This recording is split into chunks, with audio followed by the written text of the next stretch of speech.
Hello friends. நம்ம இன்னைக்கு election commission of இந்தியாவை பற்றி பார்க்க போகிறோம். ஃப்ரெண்ட்ஸ், நம்ம தமிழ்நாட்டில் இப்போ எலெக்ஷன் திருவிழா ரொம்ப களை கட்டி தொடங்கி இருக்குது. ஸோ இந்த நேரத்தில் நம்ம எலெக்ஷன் கமிஷன் ஆஃப் இந்தியாவை பற்றி பார்க்கலாம். ஸோ ஃப்ரெண்ட்ஸ், ஏடிஎம் அகாடமி சார்பாக உங்களை சந்திக்கிறதுல நான் ரொம்ப மகிழ்ச்சி அடைகிறேன். ஸோ இன்னைக்கு நாம ஒரு கான்செப்ட் சீரீஸில் எலெக்ஷன் கமிஷன் ஆஃப் இந்தியா பார்க்க போகிறோம். எலெக்ஷன் கமிஷன் ஆஃப் இந்தியா அப்படிங்கிறது ஒரு இண்டிபெண்டான பாடி. ஸோ இந்தியாவில் எலெக்ஷன்ஸை கண்டக்ட் பண்ணுறது எலெக்ஷன் கமிஷன் ஆஃப் இந்தியா. இது வந்து ஒரு கான்ஸ்டிடியூஷனல் பாடி. சுதந்திரமான அமைப்பு மட்டும் இல்லை, இது ஒரு கான்ஸ்டிடியூஷனல் பாடி. ஸோ நான் ஏற்கனவே பழைய லெக்சரில் சொல்லியிருக்கிறேன். நீங்கள் அதை பார்த்துருந்தீங்கன்னா உங்களுக்கு தெரியும். அதாவது ஒரு 3 டைப்ஸ் ஆஃப் பாடிஸ் இருக்குது. கான்ஸ்டிடியூஷனல் பாடி,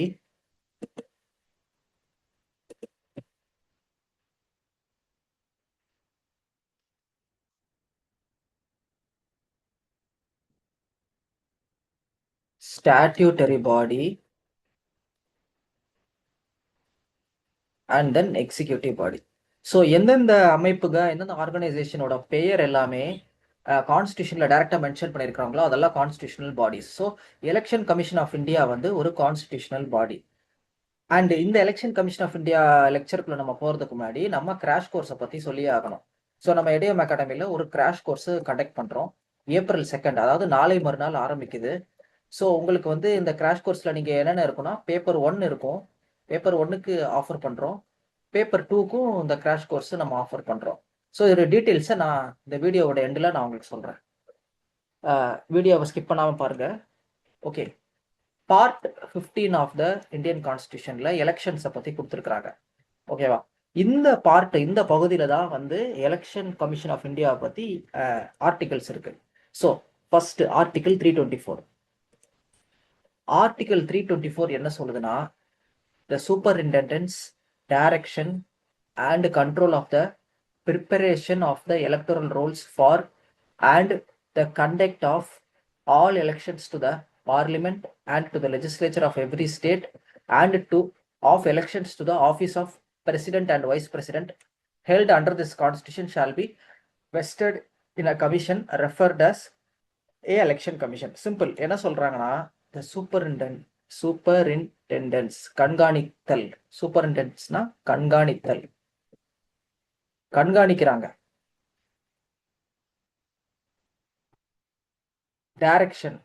டைரக்ஷன் இஷ்யூ பண்ணுறது, வழிகாட்டுதல் இதெல்லாம் இஷ்யூ பண்ணுறது. கண்ட்ரோல், கட்டுப்பாடு.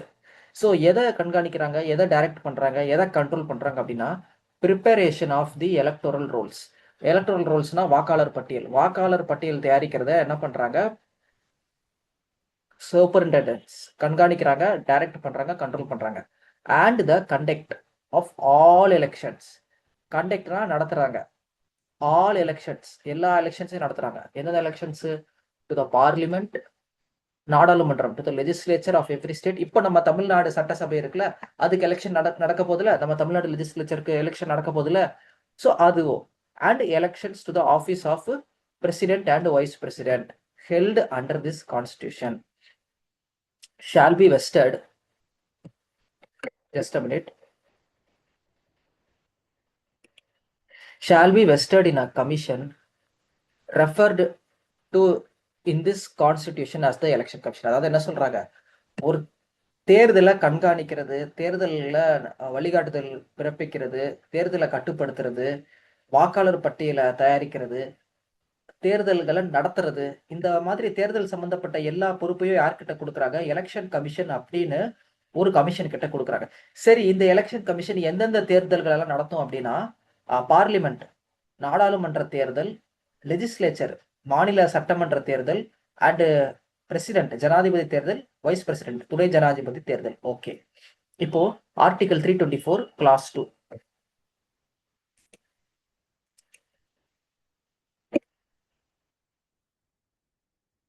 The election commission shall consist of the chief election commissioner and such number of other election commissioners, if any, as the president may from time to time fix, and the appointment of the chief election commissioner and other election commissioners shall subject to the provisions of any law made in that behalf by parliament be made by the president. So என்ன சொல்ல வராங்கன்னா election கமிஷன்ல யார் யாரெல்லாம் இருப்பான்னு சொல்ல வராங்க. த election commission ஷேல்னா கண்டிப்பா shall consist of the chief election commissioner, தலைமை தேர்தல் ஆணையர் இருப்பாங்களாம் election commissioner, and such number of other election commissioners if any as the president may from time to time fix. அதாவது சீஃப் எலெக்ஷன் கமிஷனரை assist பண்றதுக்கு, அவருக்கு துணை புரியறதுக்கு ஒரு குறிப்பிட்ட நம்பர் ஆஃப் எலெக்ஷன் கமிஷனர்ஸ் இருப்பாங்க. அது எத்தனை பேர் அப்படிங்கறத யார் முடிவு பண்ணுவா? பிரசிடென்ட் தான் ஃபிக்ஸ் பண்ணுவார். President may time to time fix. So president may time to time ஃபிக்ஸ்னா இங்க பிரசிடென்ட்டுக்குன்னு எந்த பவரும் இல்லை நம்ம இந்தியன் கான்ஸ்டியூஷன்ல. பிரசிடென்ட் வந்து ஒரு ரப்பர் ஸ்டாம்ப் மாதிரி தான். ஸோ பிரசிடென்ட் ஃபிக்ஸ் பண்றாரு அப்படின்னா யார் ஃபிக்ஸ் பண்றா? PM and council of ministers தான் ஃபிக்ஸ் பண்றாங்கன்னு அர்த்தம். And appointment of the chief election commissioner and other election commissioners shall subject to the provisions of any law made in that behalf by parliament be made by the president. அதாவது appointment யார் பண்ணுவா? Chief election கமிஷனரையும் மற்ற election கமிஷனர்ஸையும் யார் appoint பண்ணுவானா? President appoint பண்ணுவாரு. President அவர் இஷ்டத்துக்கு அப்பாயின்ட்மெண்ட்டை பண்ண முடியாது. பார்லிமெண்ட் அதுக்குன்னு ஒரு லா கொண்டு வந்திருக்கும். அந்த லா படி தான் என்ன பண்ண முடியும்? பிரசிடென்ட் வந்து election commissioner, chief election commissioner எல்லாம் அப்பாயிண்ட் பண்ண முடியும். ஓகே, இப்போ எந்த லாவோட பேர் என்ன அப்படிங்கிறத கமெண்ட் செக்ஷன்ல சொல்லுங்க. உங்களுக்கு அதை படிச்ச மாதிரி இருக்கும். ஓகேவா? எந்த லா அடிப்படையில chief election commissioner and election கமிஷனரைய அப்பாயிண்ட் பண்றாங்க அப்படின்னு அந்த ஆக்டோட பேரை வந்து கமெண்ட் செக்ஷன்ல மென்ஷன் பண்ணுங்க.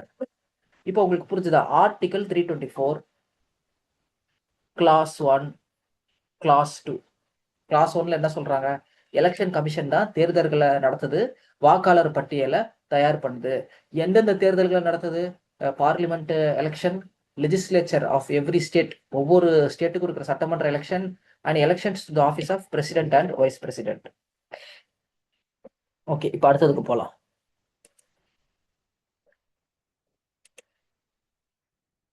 ஓகே, இங்க பாருங்க பிக்சர். ஜஸ்ட் அ மினிட், இதை ரப் பண்ணிக்கிறேன், உங்களுக்கு தெளிவா பிக்சரை காட்டுறேன்.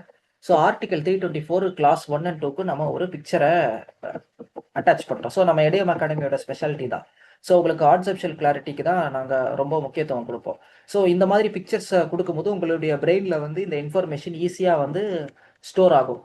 ஓகே, இந்த பிக்சரை பாருங்களேன். ஆர்டிகல் 324 என்ன சொல்லுதுன்னா, powers of the election commission, supervision and control of elections, அதாவது தேர்தல்களை கண்காணிக்கிறது அண்ட் கட்டுப்படுத்துறது, கண்ட்ரோல் பண்றது. ஓகேவா? என்னென்ன election? Parliament, state legislature, president, vice president. ஓகேவா? இப்போ composition of the election commission. Election கமிஷனர்ல யார் யாரெல்லாம் இருப்பா? சீஃப் எலெக்ஷன் கமிஷனர் இருப்பாரு. அவர் அசிஸ்ட் பண்றதுக்கு எலெக்ஷன் கமிஷனருங்க இருப்பாங்க. இந்த எலெக்ஷன் கமிஷனருங்க எத்தனை பேர் இருக்கணும் அப்படிங்கிறத முடிவு பண்றது பிரசிடென்ட். அண்ட் இவங்க எல்லாரையும் அப்பாயின்மெண்ட் நியமனம் பண்றது பிரசிடென்ட். ஆனா அவர் இஷ்டத்துக்கு பண்ண மாட்டாரு. Appointed by the president of India as per law made by parliament. ஓகேவா? ப்ரிப்பரேஷன் ஆஃப் எலக்டோரல் ரோல்ஸ், இதுவும் வந்து எலெக்ஷன் கமிஷனோட ஒரு முக்கியமான டியூட்டி, முக்கியமான ஃபங்க்ஷன். வாக்காளர் பட்டியல் பார்த்துருக்கீங்களா? நம்ம பேர் எல்லாமே இருக்கும், யார் யாரெல்லாம் ஓட்டு போட தகுதியானவங்க. அண்ட் கண்டக்ட் ஆஃப் எலெக்ஷன்ஸை நடத்துறது. ஃபைன்.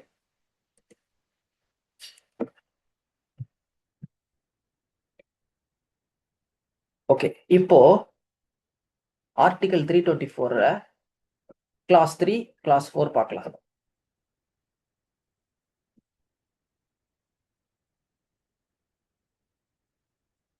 கிளாஸ் 3 என்ன சொல்லுது?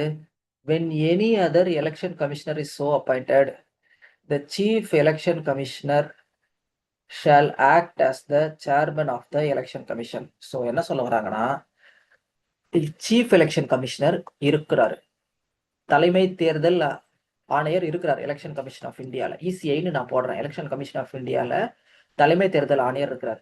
அவரை அசிஸ்ட் பண்றதுக்கு புதுசா ஒரு எலெக்ஷன் கமிஷனர் வராரு. இசின்னு சொல்றேன், இசின்னு ஷார்ட்டா போடுற எலெக்ஷன் கமிஷனர் வராரு. இப்போ எப்போ புதுசா ஒரு எலெக்ஷன் கமிஷனர் வராரோ அப்போ இந்த சீஃப் எலெக்ஷன் கமிஷனர் என்னவா மாறிடுவாரு? இந்த எலெக்ஷன் கமிஷனுக்கு சேர்மனா மாறிடுவாரு. இந்த எலெக்ஷன் கமிஷனுக்கு சேர்மனா மாறிடுவாரு. சேர்மன் அப்படிங்கிற டெசிக்னேஷன் இவருக்கு வந்துடும். Okay. Clause 4. Before each general election to the House of the People and to the Legislative Assembly of each state, and before the first general election, and thereafter before each biennial elections to the Legislative Council of each state, having such council, the President may also appoint consultation with the Election Commission, such regional commissioners as he may consider necessary to assist the Election Commission in the performance of the functions conferred on commission by clause 1. என்ன சொல்றாங்கன்னா before each general elections to the house of the people. House of the பீப்புள்னா லோக்சபா. இப்போ நம்ம prime மினிஸ்டருக்குலாம் election நடக்குதுல, அதாவது எம்பிங்களுக்குலாம் election நடக்குதுல, அதுதான் வந்து first general election to the house of the people. So before இந்த ஜெனரல் எலெக்ஷனுக்கு முன்னாடியும் and legislative assembly of each state, அதாவது லோக்சபா எலெக்ஷனுக்கு முன்னாடியும் சட்டமன்ற எலெக்ஷனுக்கு முன்னாடியும் என்ன பண்றாங்கன்னா president may also appoint after consultation with election commission. அதாவது பிரசிடென்ட் என்ன பண்ணலாம், எலெக்ஷன் கமிஷனை கன்சல்ட் பண்ணிட்டு அவர் அப்பாயிண்ட் பண்ணலாம். யார் அப்பாயிண்ட் பண்ணலாம்? Regional commissioners as he may consider necessary to assist the election commissioner. அதாவது எலெக்ஷன் கமிஷன் ஆஃப் இந்தியா வந்து இந்தியா ஃபுல்லா வந்து எலெக்ஷன் நடத்துது. இந்தியா ஃபுல்லா வந்து எலெக்ஷன் நடத்துது. ஒரு சீஃப் எலெக்ஷன் கமிஷனர் இருக்கிறாரு, அவர் அசிஸ்ட் பண்றதுக்கு சில எலெக்ஷன் கமிஷனர்ஸ் இருக்காங்க. ஆனா அது வந்து அவங்களுக்கு போதாது. ஒவ்வொரு ரீஜன், தமிழ்நாடுக்குன்னு ஒரு எலெக்ஷன் கமிஷனர் தேவை, கேரளாக்குன்னு ஒரு எலெக்ஷன் கமிஷனர் தேவை, இல்ல சவுத் ஒரு 2 ஸ்டேட்டுக்கு சேர்த்து ஒரு எலெக்ஷன் கமிஷனர் தேவை, நார்த்ல ஒரு 2 ஸ்டேட்ஸை கவனிக்கிற மாதிரி ஒரு எலெக்ஷன் கமிஷனர் தேவை. இப்போ என்ன ஆகுதுன்னா இந்தியா இப்படி இருக்கு. காஷ்மீர்ல இருந்து கன்னியாகுமரி வரைக்கும் இப்படி இருக்கு இந்தியாவோட ஷேப் இது. ஸோ டெல்லியில எலெக்ஷன் கமிஷன் ஆஃப் இந்தியா இருக்கும், சீஃப் எலெக்ஷன் கமிஷனர் இருப்பாரு, அவர் கூட 2 எலெக்ஷன் கமிஷனர் இருப்பாருன்னு வச்சுக்கோங்களேன். இந்த ரீஜனை கவனிக்கிறதுக்கு ஒரு எலெக்ஷன் கமிஷனர், இந்த ரீஜனை கவனிக்கிறதுக்கு ஒரு எலெக்ஷன் கமிஷனர், இந்த மாதிரி ரீஜன் வைஸ் ஒரு எலெக்ஷன் கமிஷனர் இருந்தால் நல்லா இருக்கும். ஸோ ஆனா அப்போ என்ன பண்ணலாம், பிஃபோர் எலெக்ஷன் அது எந்த எலெக்ஷனு, லோக்சபா எலெக்ஷனா இருந்தாலும் சரி, ஹவுஸ் ஆஃப் த பீப்புள் எலெக்ஷனா இருந்தாலும் சரி, லெஜிஸ்லேட்டிவ் அசம்பிளி எலெக்ஷனா இருந்தாலும் சரி, or before the first general election and before each biennial election to the legislative council of each state. So legislative council எலெக்ஷனா இருந்தாலும் சரி, பிரசிடென்ட் என்ன பண்ணலாம், மே, இங்க மேன்ற வார்த்தை இருக்கு, மேனா பண்ணலாம் இல்ல பண்ணாமலும் இருக்கலாம். பிரசிடென்ட் ஒரு சாய்ஸ் இருக்கு, ஓகேவா? மேனா சாய்ஸ், ஷேல்னா பண்ணியே ஆகணும். ஷேல் அப்படிங்கிற வார்த்தை வந்துச்சுன்னா பண்ணியே ஆகணும். Appoint after consultation with election commission. Election commission of இந்தியாவோட கன்சல்ட் பண்ணிட்டு பிரசிடென்ட் என்ன பண்ணலாம், ரீஜனல் கமிஷனர்ஸ் அப்பாயிண்ட் பண்ணலாம். எதுக்கு? எலெக்ஷன் கமிஷனை அசிஸ்ட் பண்றதுக்கு, அதனுடைய பணிகளை செய்யறதுக்கு, அசிஸ்ட் பண்றதுக்கு அப்பாயிண்ட் பண்ணலாம்.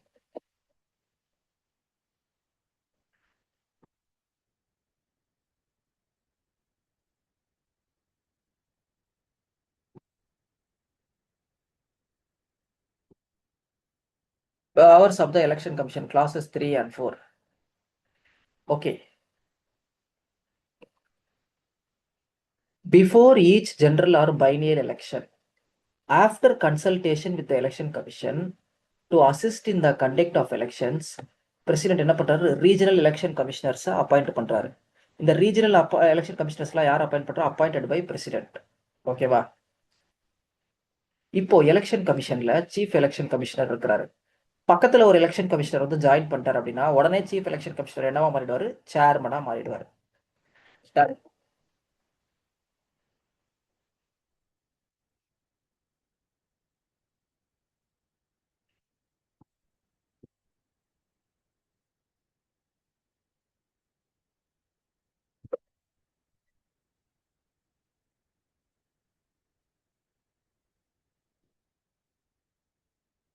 Just a minute.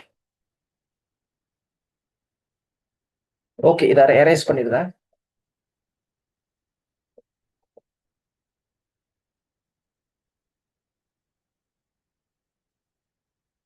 ஓகே, இப்போ article 324 clause 5, subject to the provisions of any law made by parliament, the conditions and service tenure of office of the election commissioners and regional commissioners shall be as such president may by rule determine, provided that chief election commissioner shall not be removed from his office except in like manner and on the like grounds as judge of the Supreme Court and on the conditions of service of the Chief Election Commissioner shall not be varied to his disadvantage after his appointment.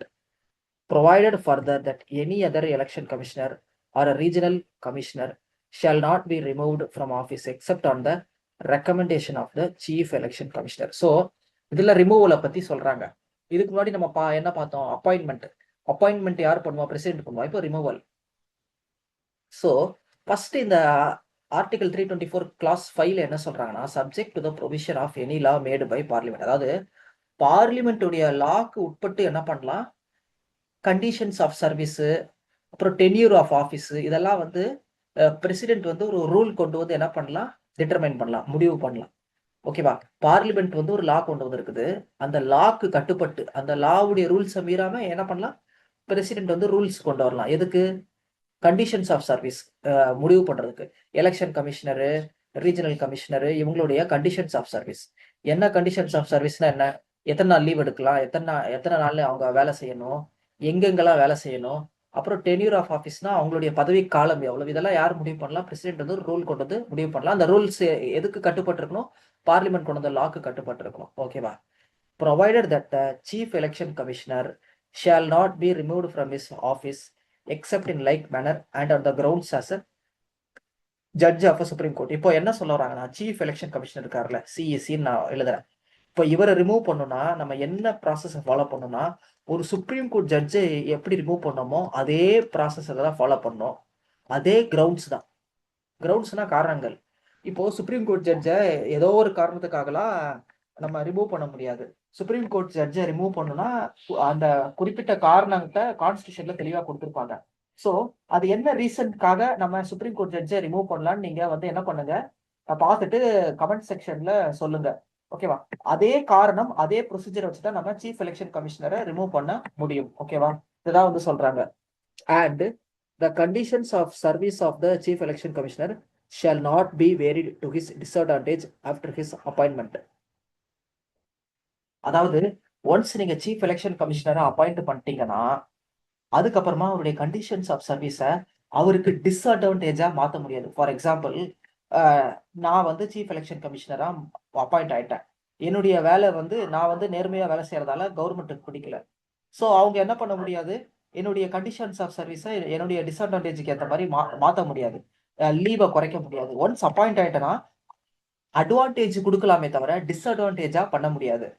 Once ஒருத்தர் chief election commissioner appoint ஆயிட்டாருன்னா அவருடைய salary increase பண்ணலாம், அவருடைய leave increase பண்ணலாம், அவருடைய பதவி காலத்தை நீட்டிக்கலாம். இந்த மாதிரி பண்ணலாமே தவிர சேலரியை குறைக்கிறது, லீவை கம்மி பண்றது, பதவி காலத்தை குறைக்கிறது, இந்த மாதிரி டிஸ்அட்வான்டேஜ் உண்டாக்குற எந்த ஒரு செயலையும் செய்யக்கூடாது. Okay. Provided further that any other election commissioner or regional commissioner shall not be removed from office except on the recommendation of the chief election commissioner.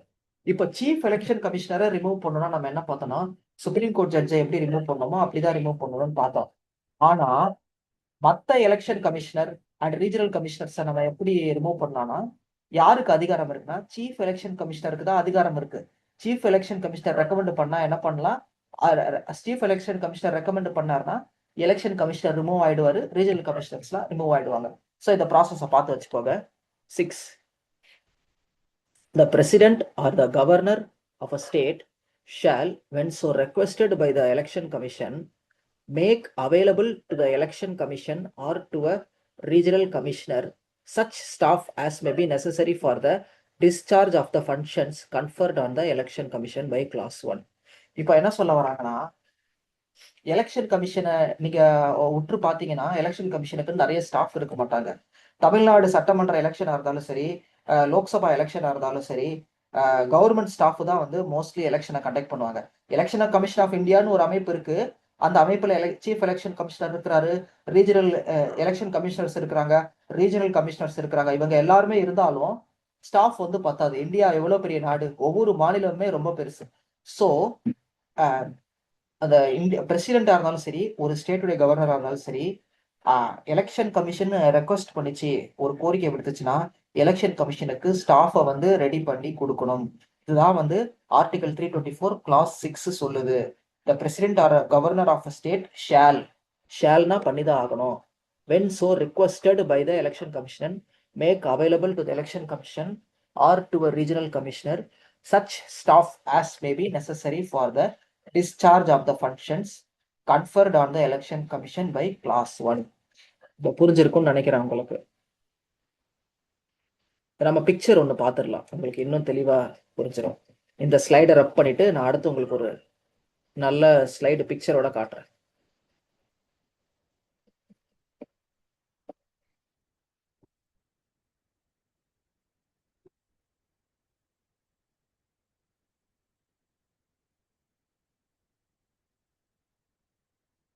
Okay, இந்த பிக்சரை பாருங்க. Provisions regarding the election commission. Okay, service and tenure, service conditions. Subject to law made by Parliament, the conditions of service and tenure of the election commissioner, regional commissioner shall be as the president may determine. Chief election commissioner இங்க என்ன போட்டிருக்காங்க, can be removed like a judge of the supreme court. இவரை remove பண்றது ரொம்ப கஷ்டம். இவரை remove பண்றது ரொம்ப கஷ்டம். எலெக்ஷன் கமிஷனர்ஸ் அண்ட் ரீஜனல் கமிஷனர்ஸை ரிமூவ் பண்றது ஈஸி. எப்படி ரிமூவ் பண்ணலாம்? Only on recommendation of chief election commissioner. இங்க உட்காந்துருக்காருல சீஃப் எலெக்ஷன் கமிஷனர், இவருக்கு இவங்க ரெண்டு பேரையும் பிடிக்கலனா இவர் ரெக்கமெண்ட் பண்ணா போதும், இந்த எலெக்ஷன் கமிஷனர்ஸ் ரிமூவ் ஆயிடுவாங்க. Next, provision of staff. President or governor shall provide necessary staff to the election commission. Election கமிஷனுக்கு ஸ்டாஃபை கொடுக்கணும். யார் கொடுப்பா? பிரசிடென்ட் கொடுப்பாரு, கவர்னர் கொடுப்பாரு. ஓகே,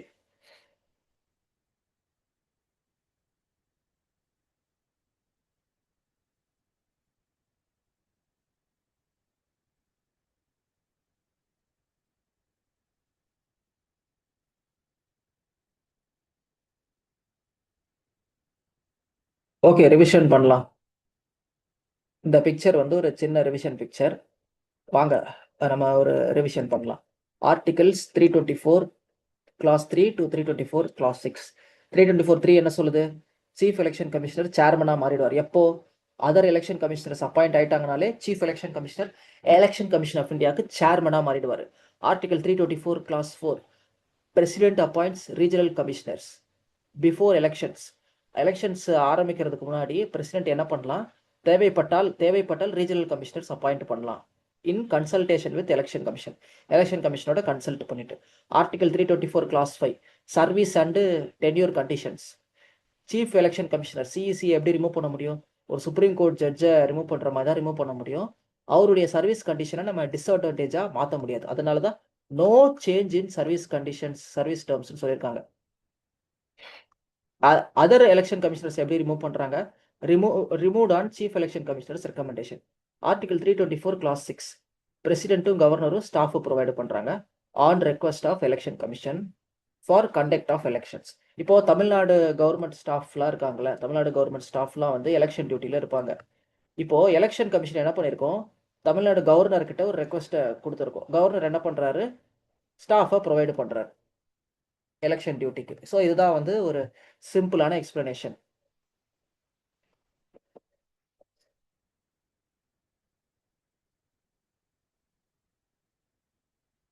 ஓகே ஃப்ரெண்ட்ஸ், இந்த ஸ்லைடை ரப் பண்ணிட்டு நான் உங்களுக்கு அடுத்த ஸ்லைடு போறேன்.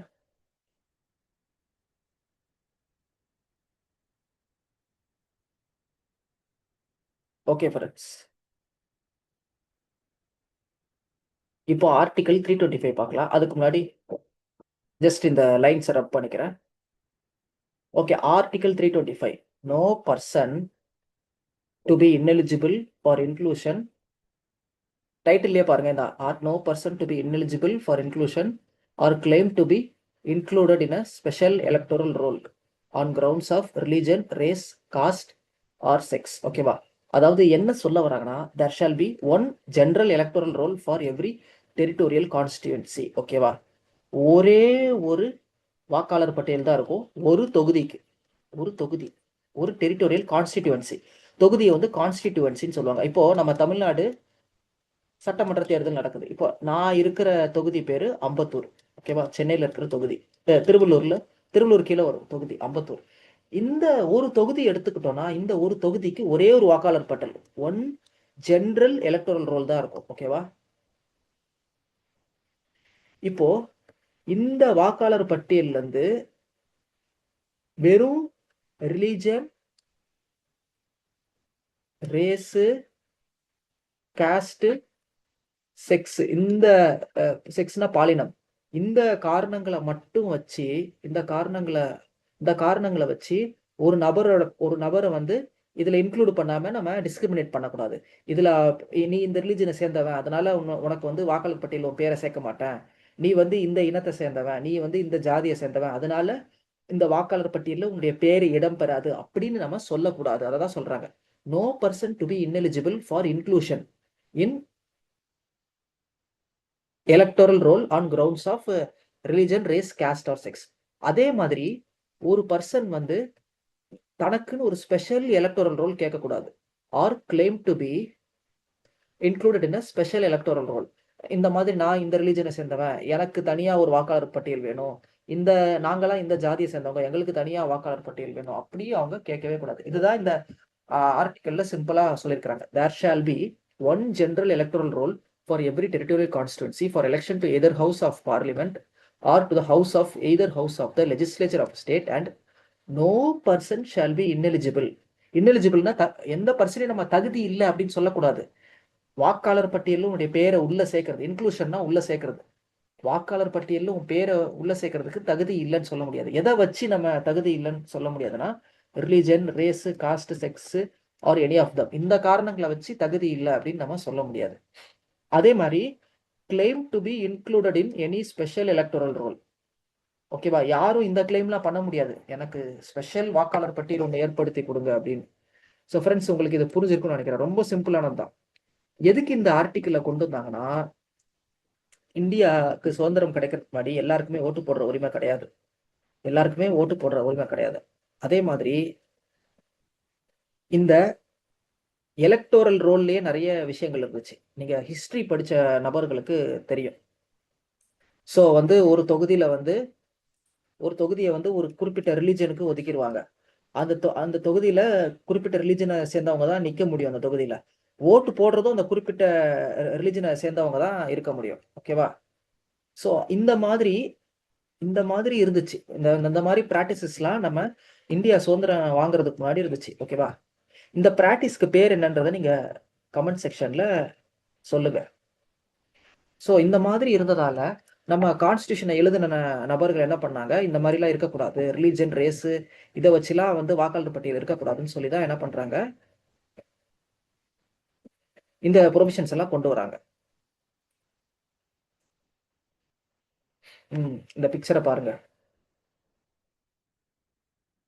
No person to be ineligible for inclusion in or to claim to be included in a special electoral roll on grounds of religion, race, caste or sex.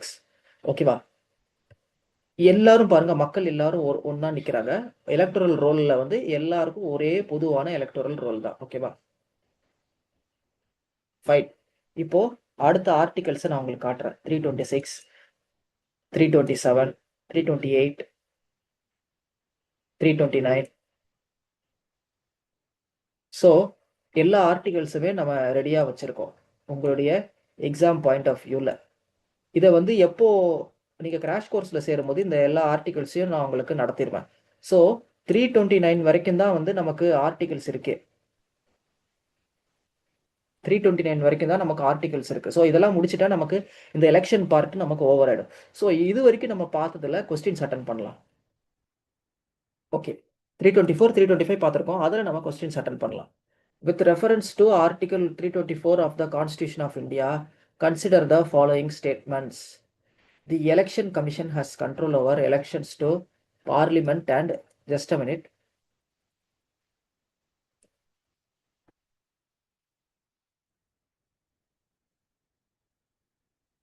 Parliament and state legislatures only. First statement பாருங்க. அதுக்கு அடுத்த second statement, the Election Commission also supervises elections to the offices of President and Vice President. Preparation of electoral rolls is under the supervision of the Election Commission. Which of the above statements given above are correct? 3 ஸ்டேட்மெண்ட்டை கொடுத்துட்டாங்க, எந்த ஸ்டேட்மெண்ட்லாம் கரெக்ட்னு கேட்குறாங்க நம்ம கிட்ட. நல்லா பாருங்க, election commission has control over elections to parliament and state legislatures only. நம்ம என்ன பார்த்தோம், எலெக்ஷன் கமிஷன் என்னென்ன எலெக்ஷன்ல கண்டக்ட் பண்ணோம், parliament,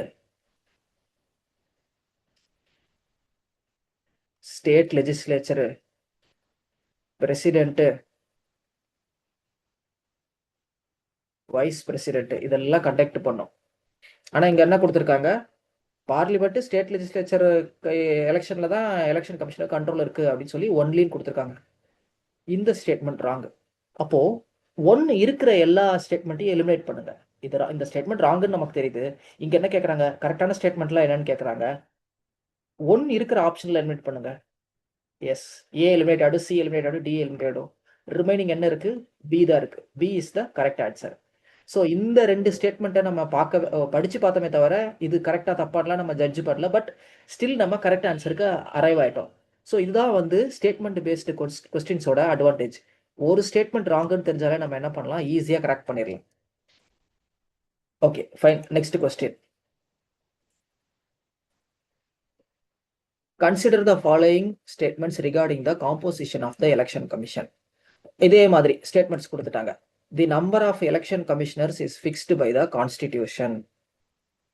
The number of election commissioners is fixed by the constitution. The president determines the number of election commissioners. Parliament has no role in regulating appointments. Right. இப்போ இந்த மூணு ஸ்டேட்மெண்ட்டை பார்க்கலாம். The number of election commissioners is fixed by the constitution. இந்த statement கரெக்டாக தப்பான முதல்ல பார்க்கலாம். எலெக்ஷன் கமிஷன் ஆஃப் இந்தியா இருக்கு, சீஃப் எலெக்ஷன் கமிஷனர் இருக்கிறாரு, எலெக்ஷன் கமிஷனர்ஸ் இருக்கிறாங்க. இப்போ சீஃப் எலெக்ஷன் கமிஷனர் ஒருத்தர் இருப்பார். எலெக்ஷன் கமிஷனர்ஸோட நம்பரை யார் டெட்டர்மைன் பண்ணுவா, எத்தனை எலெக்ஷன் கமிஷனர்ஸ் இருப்பாங்க அப்படிங்கிறத யார் முடிவு பண்ணுவானா, பிரசிடென்ட் தான் முடிவு பண்ணுவார். நம்ம கான்ஸ்டியூஷன்ல டைரக்டா எந்த நம்பரும் கொடுத்துருக்க மாட்டாங்க. So fixed by the constitution அப்படிங்கிறது தப்பு. அப்போ ஒன்னு இருக்கிற ஸ்டேட்மெண்ட் எல்லாம் எலிமினேட் பண்ணுங்க, ஒன்னு இருக்கிற ஆப்ஷன் எல்லாம் எலிமினேட் பண்ணுங்க. ஓகே,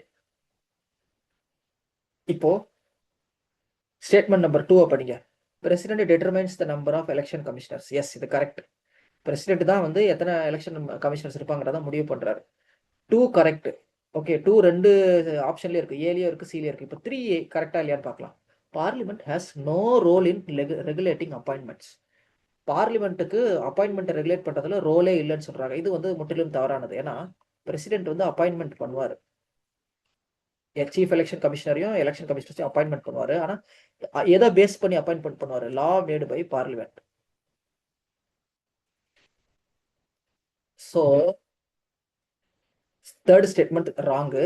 ஸோ சியை எலிமினேட் பண்ணுறாங்க. We are left with A which is the correct answer. So இந்த மாதிரி நீங்கள் நிதானமாக பொறுமையாக ஒவ்வொரு ஸ்டேட்மெண்ட்டாக படித்து பார்த்து நீங்கள் அட்டன் பண்ணீங்கன்னா உங்களால் ஈஸியாக கிராக் பண்ண முடியும் எம்சிக்யூஸை. அதோட மட்டும் இல்லாமல் நெட் எக்ஸாமை கிராக் பண்ண முடியும். ஓகே ஃப்ரெண்ட்ஸ், ஸோ உங்களுக்கு இதில் ஒரு தெளிவு கிடச்சிருக்குன்னு நினைக்கிறேன். ஆர்டிகல் 324, 325 பார்த்தோம். 326, 327, 328, 329 இந்த ஆர்டிகல்ஸ்லாம் நீங்கள் கிராஷ் கோர்ஸில் சேர்ந்தீங்கன்னா உங்களுக்கு அக்சஸ் கிடைக்கும். ஸோ இந்த வீடியோ வந்து உங்களுக்கு ஒரு பேசிக் கான்செப்ஷுவல் கிளாரிட்டி, நம்ம கிளாஸஸ் எப்படி இருக்குன்றத ஒரு டெமான்ஸ்ட்ரேஷன் காட்டுறதுக்காக எடுக்கப்பட்ட வீடியோ. ஓகே ஃப்ரெண்ட்ஸ், இப்போ நம்ம கிராஷ் கோர்ஸை பற்றின டீட்டெயில்ஸாக பார்க்கலாம். அண்ட் ஃப்ரெண்ட்ஸ் இங்கே பாருங்க, உங்களுக்கு ஏகப்பட்ட எம்சிக்யூஸ் இருக்கு நீங்கள் கிராஷ் கோர்ஸில் சேர்ந்தீங்கன்னா. ஓகே ஃப்ரெண்ட்ஸ், April 2, அதாவது நாளை மறுநாள் வந்து கிராஷ் கோர்ஸ் ஆரம்பிக்குது. ஸோ இது வந்து ஒரு 2 months கிராஷ் கோர்ஸ். உங்களுக்கு ஏப்ரல் மே ஃபுல்லாக இந்த கிராஷ் கோர்ஸ் இருக்கும். உங்களுக்கு வந்து கம்ப்ளீட் சிலபஸ் கவரேஜ் இருக்கும். ஹை வெயிட்டேஜ் டாபிக்ஸை வந்து நாங்கள் எக்ஸ்பிளைன் பண்ணி உங்களுக்கு சொல்லிக் கொடுப்போம். ப்ரீவியஸ் இயர் கொஸ்டின்ஸை டிஸ்கஸ் பண்ணுவோம். நிறைய எம்சிக்யூஸ் உங்களை ப்ராக்டிஸ் பண்ண வைப்போம். இப்போ நீங்கள் இந்த 2 எம்சிக்யூஸ் அட்டன் பண்ணீங்க எலெக்ஷன் கமிஷன் டாப்பிக்கை படிச்சுட்டு, அப்போ உங்களுக்கு ஒரு தெளிவு கிடைச்சதில்ல. அந்த மாதிரி நீங்கள் ஏகப்பட்ட எம்சிக்யூஸ் 1000+ எம்சிக்யூஸ் அட்டன் பண்ணீங்கன்னா உங்களுக்கு பயங்கர தெளிவு கிடைக்கும். அதுக்கப்புறமா உங்களுக்கு பிடிஎஃப் ஸ்டடி மெட்டீரியலாக வந்துடும். கம்ப்யூட்டர் பேஸ்டு டெஸ்ட் எப்பவுமே உங்களுக்கு அக்சசிபிளாக இருக்கும். இது ஒரு ஆன்லைன் கோர்ஸ்ன்றதால நீங்கள் வீட்டில் உட்காந்துக்கிட்டு ஜம்முன்னு வீட்டில் உட்காந்துக்கிட்டு நீங்கள் படிக்கலாம். எங்கேயும் வெளியே வர தேவையில்லை. அண்டு கிராஷ் கோர்ஸ் எதுக்கெல்லாம் நடக்குதுன்றத சொல்லிடுறேன். பேப்பர் 1 அதாவது ஜென்ரலான பேப்பர். பேப்பர் 2ல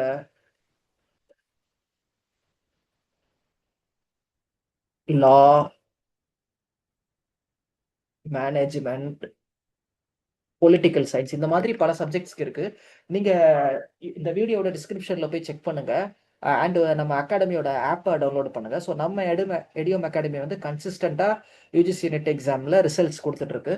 ஸோ கண்டிப்பா இந்த கிராஷ் கோர்ஸை ஜாயின் பண்ணுங்க. அண்ட் கிளாஸ் அட்டன் பண்ணதுக்கு ரொம்ப நன்றி. Thank you friends. இன்னொரு நாள் சந்திப்போம் ஒரு வீடியோவோட.